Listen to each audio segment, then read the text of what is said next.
Even months away from the boatyard doesn't make you forget the sound of the sander. You spend so much time sanding that I think the sander becomes your very, very close companion, whether you like it or not. I think Ziggy would agree. Since, of course, some good old sanding is the first thing that welcomes us back on day one.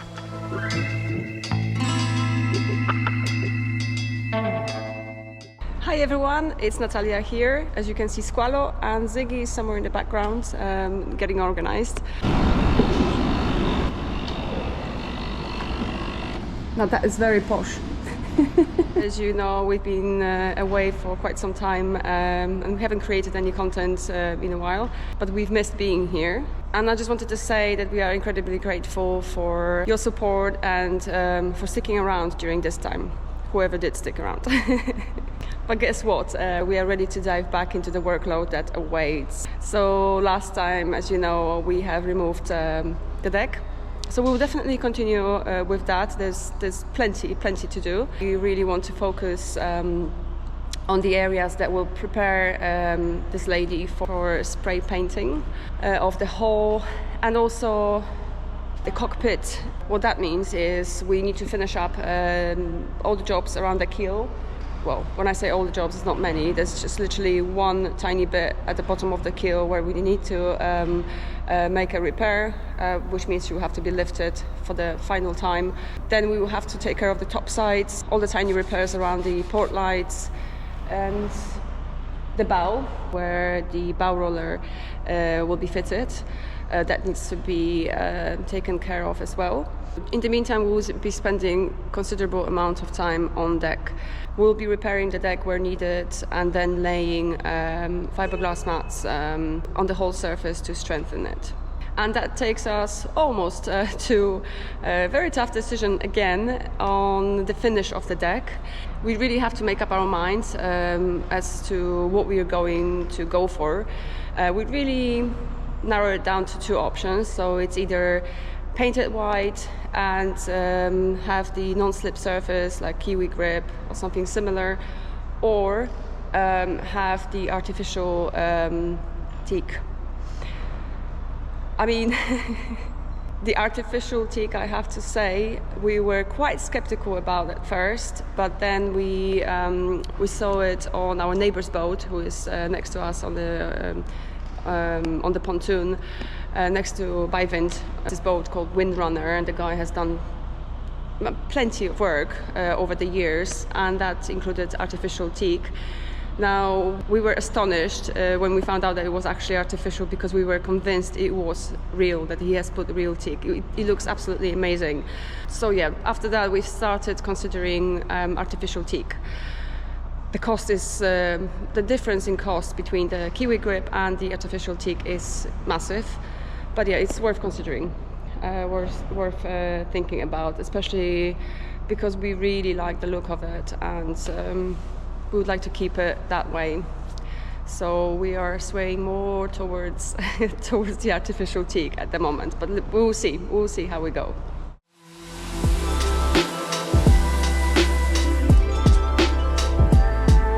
Sanding the gel coat is quite labor intensive. Being usually the outermost protective layer on a GRP boat, it is for good reason reluctant to let go.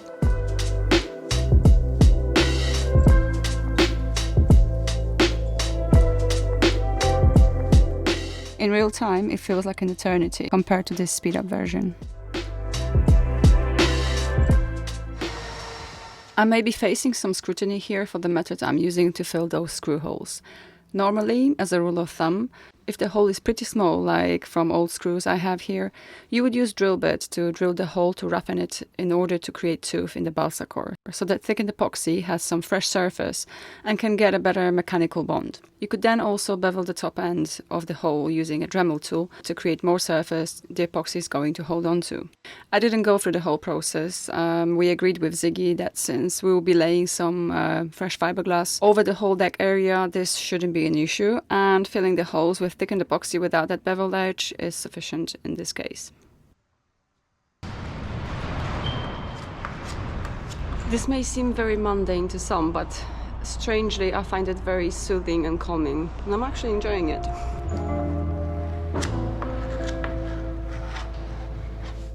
Delivery is here. We've ordered quite a lot of stuff from East Coast Fiberglass. As always, we use those guys quite often. Always have a very good, very wide range of stock, and yeah, very helpful in terms of technical advice. It's not a full truck, but still.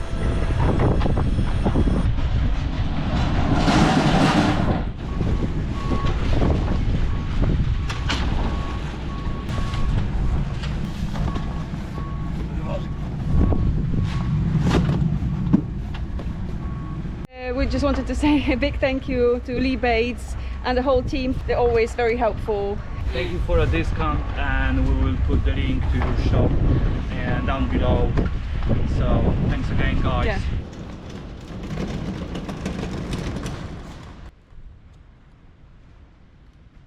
Months back, I started the repair in the cockpit of those, you know, the cutout from the old instruments that were there.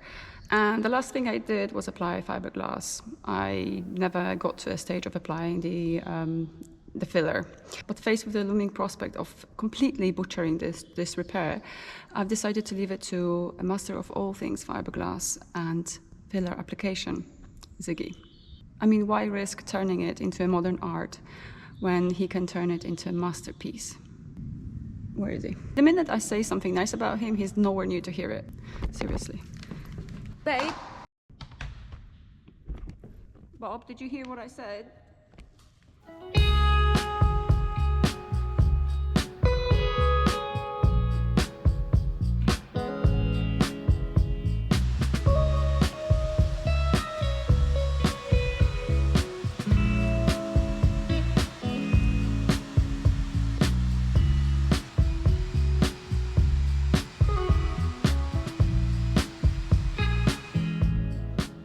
As Ziggy delves into what seems like a straightforward hatch frame removal, he discovers a hidden reality lurking beneath the surface.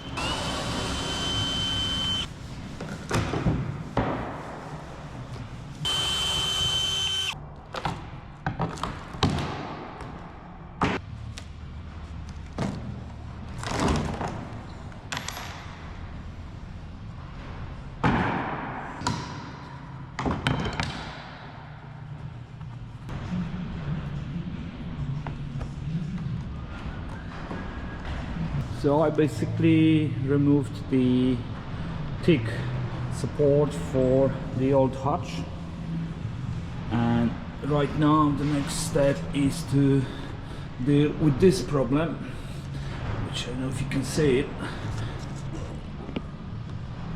It's just slightly moving, so because the water is coming on the side in the past, this bit of marine ply is damaged, so I will try to remove a bit of that core, which is just between those two layers. The top layer here, and that's the bottom layer of fiberglass, and we will try to remove a bit of that damaged core. We'll see how far it's going. I hope it's just surface, not too deep, because that will mean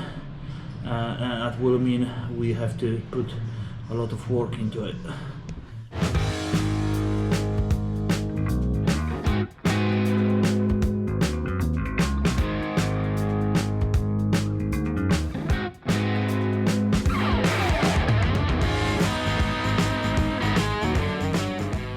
So if I can remove that marine ply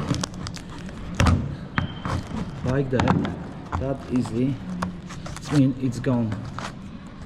So we have a bit bigger problem than I thought we have, but yeah, we have to deal with it right now. So find out the way of either fixing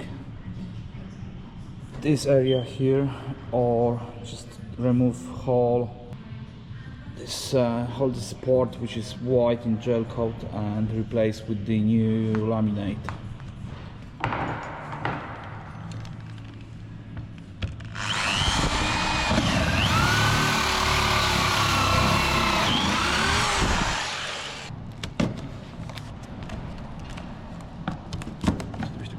zrobiła z tym. Żebyś tego nie zrobiła z dobrym plywoodem. To jest, myślę, że to jest wilgotne, to jest 100% wilgotne. One way to find out, to jest ten moisture meter, wziąć od Roba, pożyczyć. But there was no need for the moisture meter after all. It was clearly damp to touch, and it was falling apart, pulling away too easily, and the glue between the layers was destroyed. The plywood lost all its qualities. There was only one thing to do.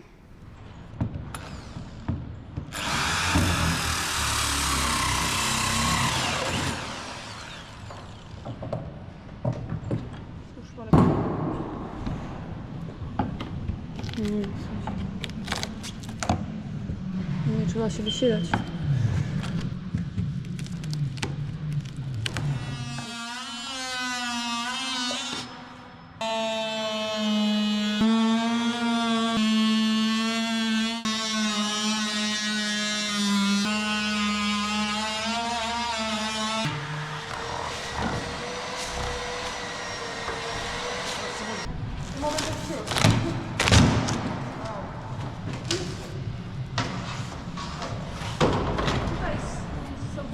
Wiem, to jest mokry.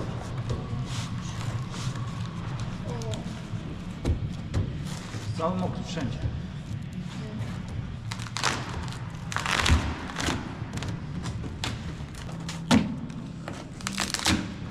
So the boat has been in the shed for over 2 years, but it's still wet. Still wet.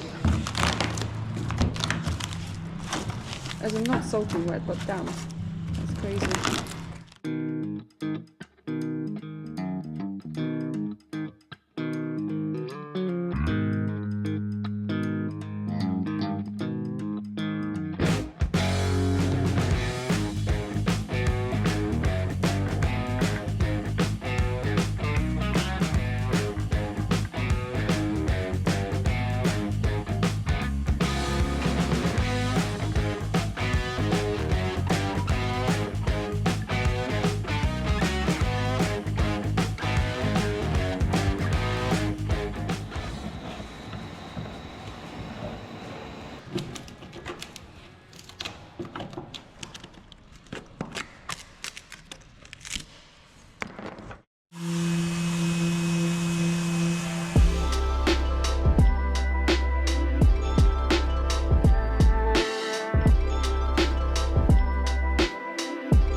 On that very same day, we popped out to get the marine ply to replace the core.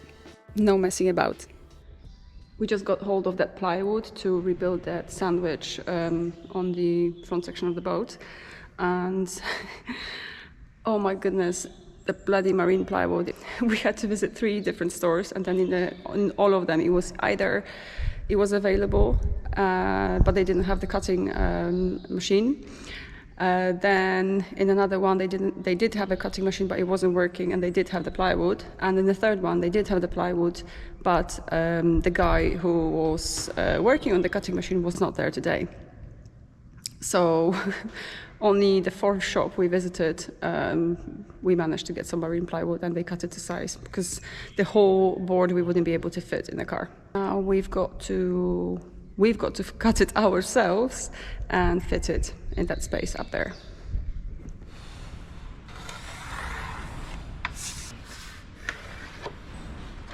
Chcę zrobić delikatny bevel.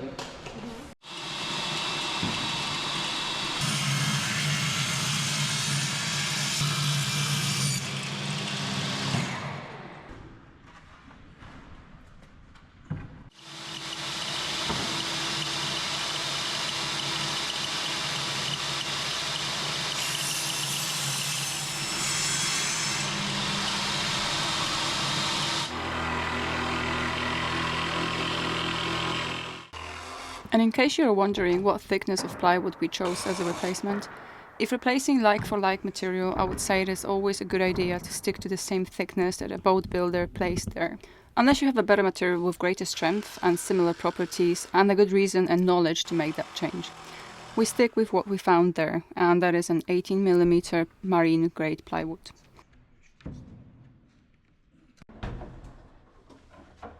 And I guess that's going to wrap it up for today's video. Thank you all so much for watching. If you enjoyed it, don't forget to give it a thumbs up and subscribe if you haven't already. And drop a comment below with your thoughts or any questions you might have, and we will see you in the next one.